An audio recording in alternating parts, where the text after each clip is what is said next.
Ossai. Hello, how Thank you you for doing? joining me on Special Guest Week. That's what I'm going to name it. Yeah, My well, Special Guest Week. is this your first special guest meeting ever? It is not. You're I my was first football player. okay. I am honored to be the first ever special guest football player.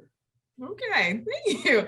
I just wanted to do these, just I brought the fresh air a little bit Okay. on the Orange Bloods Texas Football YouTube channel. Don't forget to like, comment, and subscribe. Gotta say that to the viewers. They already know the deal. But I am just really excited to talk to some Texas alumni, talk some football, what you've been up to. We haven't forgotten about you. I appreciate that. I appreciate that.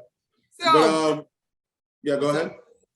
Go ahead. What's up, Joseph? What I've been up to. I've been it's been a different year for me because for the first time ever, I've been hurt through the season. So there's been a lot of learning, I say that for sure. There's been a lot of figuring out what I like without football. And through that process, I figured out that I like football a lot because I find myself thinking about football nonstop. But it's been great. I went fishing for the first time ever.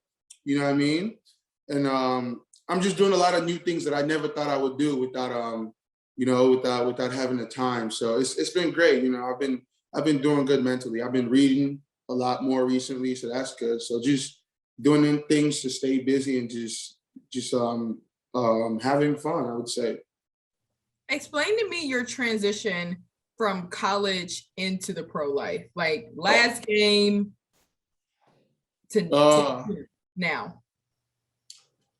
It was I always said this to people. It felt like, because if you're an athlete, well, I don't want to generalize everybody and throw everybody in there, but if you play football and you know the feeling you got when you went from the JV team to the varsity team in high school, and then the feeling when you got those letters and you transitioned from high school to college.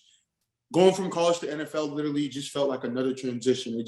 People would always ask me, has it hit you yet? And like, we all grew up watching NFL guys do their thing. And like, during that process, it never hit me. And I never was like, oh, I'm going to the pros now. It felt like another transition from less experienced, or not a less experienced, a less talented team to another. It just felt like I was graduating almost.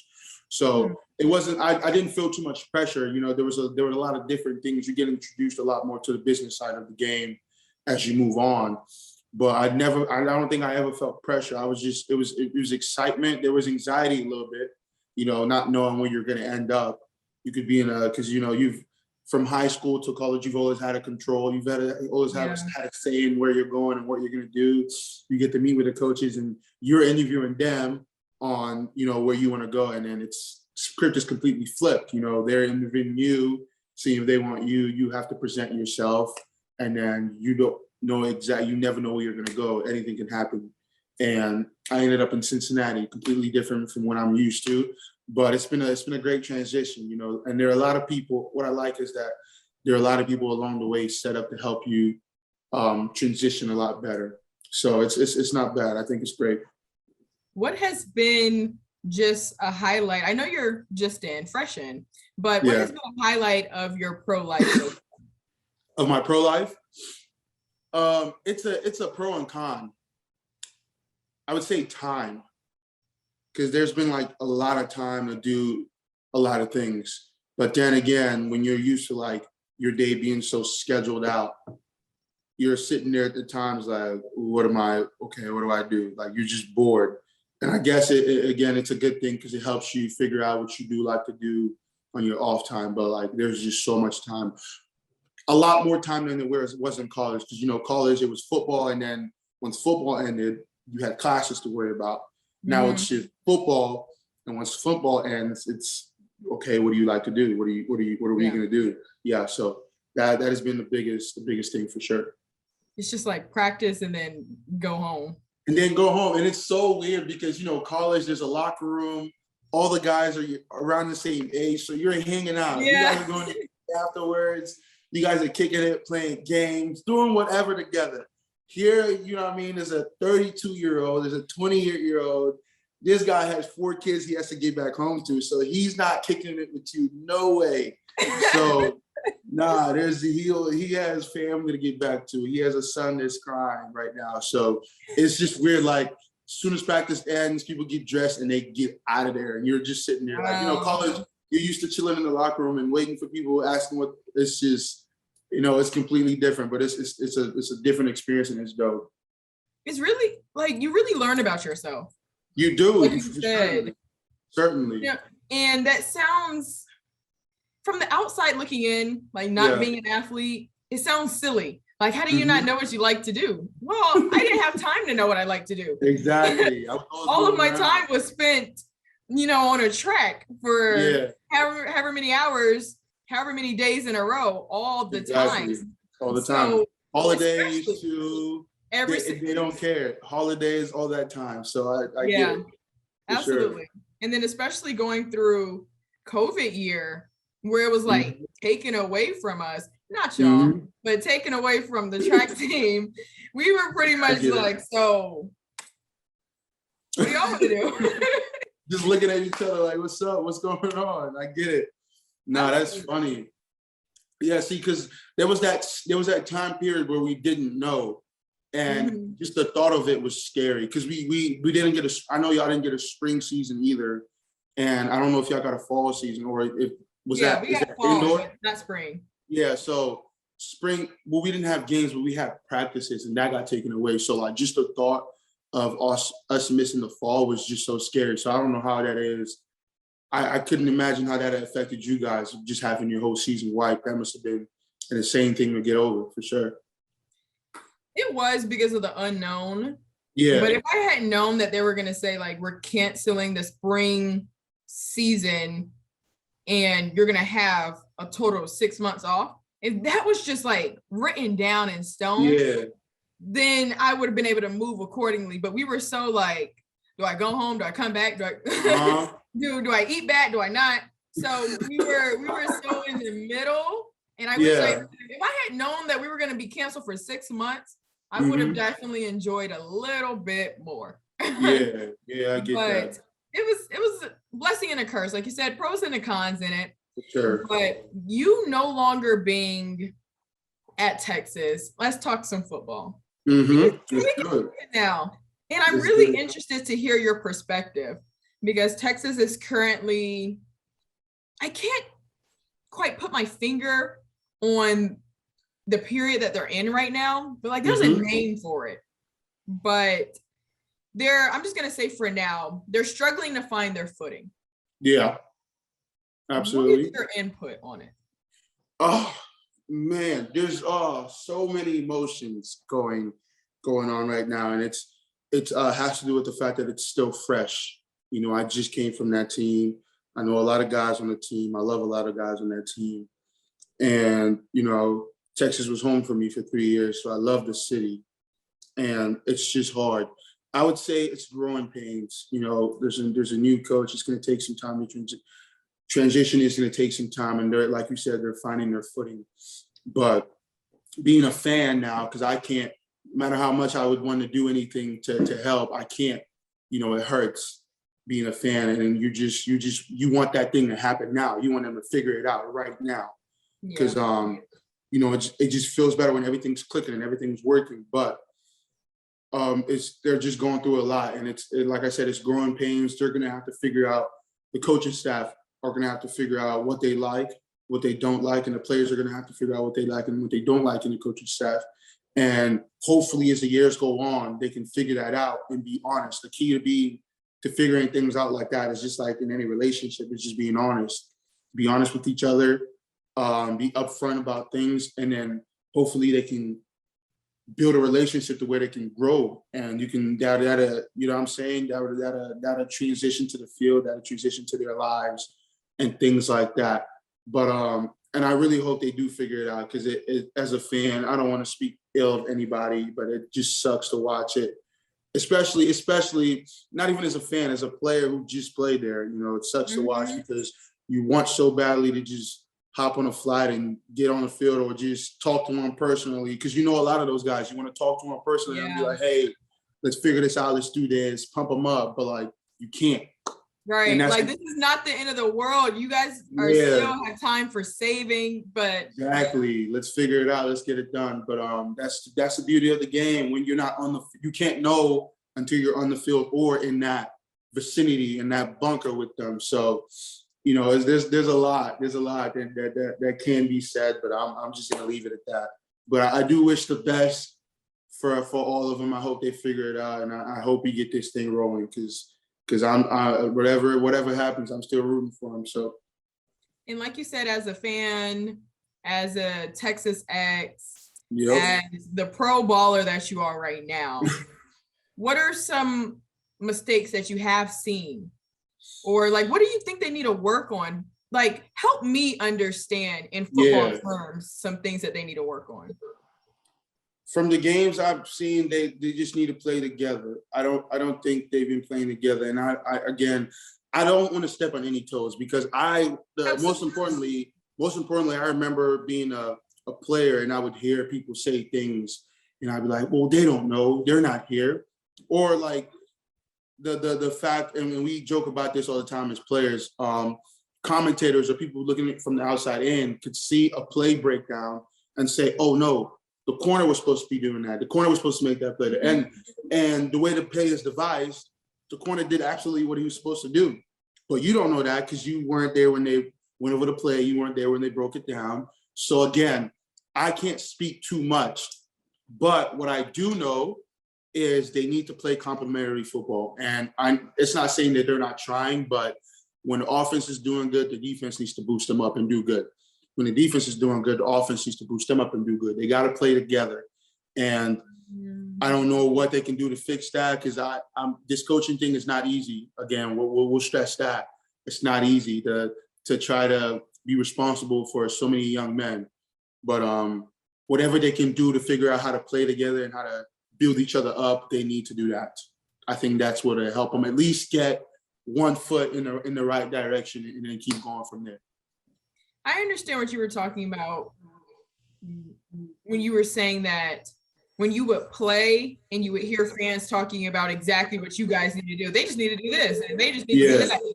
I completely understand that. Yeah. And it's not as simple as that. At all. But that's why I definitely wanted to get your opinion on it because it's like you have been there. Yeah. And you understand both sides.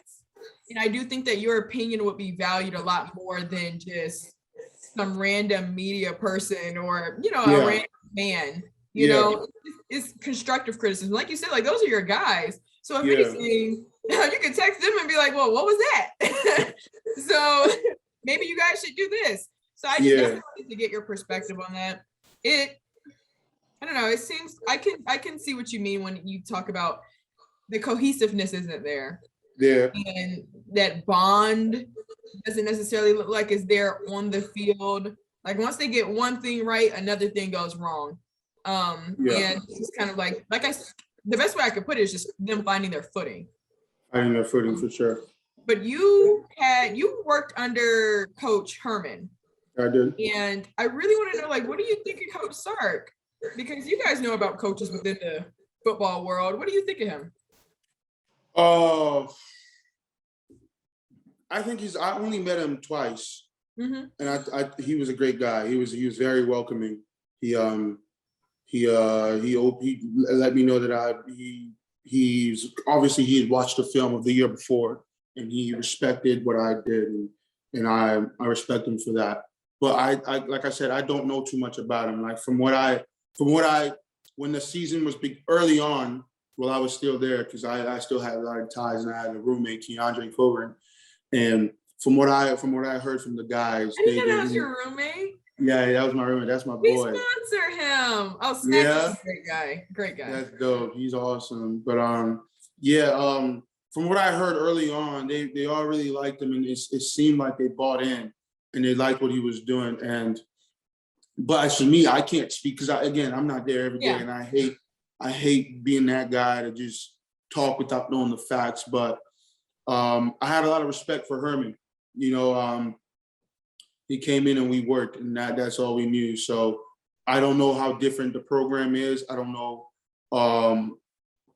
what can be done better. I don't know what is worse, but you know what I mean? You can never really know until you're there and know. Yeah. So again, it seems like I'm being vague, but I just honestly, I hate being that guy because I used to despise it when people would talk and not know what they were talking or not even have the facts. But we're all still entitled to an opinion. So you can never take that away from people. But just my personal opinion, I had a lot of respect for Herman. I have a lot of respect for Shark.